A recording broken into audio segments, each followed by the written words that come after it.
খুব ঘুমিয়েছি বন্ধুরা দুপুরবেলা তো আমি ঘুমাতে খুব ভালোবাসতাম আগে থেকেই, কিন্তু এখন তো আর হয় না, কাজে যেতাম যাই।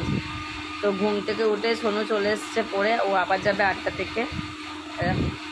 আসার সময় দই নিয়ে এসেছিলো, দই দিয়ে লস্যি বানিয়েছে, ওই বানিয়েছে এই যে লস্যি বানিয়েছে, লস্যি বানিয়ে আবার কাঁচের গ্লাসে প্রেজেন্ট করছে। এদিকে আছে এই যে আমার শোনানো, আবার 8টা থেকে পড়া, রবিবার আর শনিবারটা ওর খুব চাপ পড়ে যায়। দারুণ হয়েছে একদম, পুরো ফেনা ফেনা উপরে দেখো যেমন হয়। হ্যাঁ, ওর বাবা আবার কী করছে বল,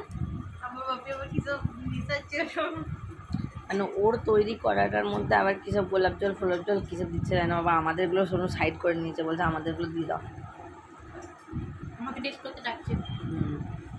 দারুণ হয়েছে। সোনু যদি পড়াশোনা করেও সাইড বিজনেস এটা করবে না, শোনো রান্না করতে পারলে ভালো, হেভি করেছে।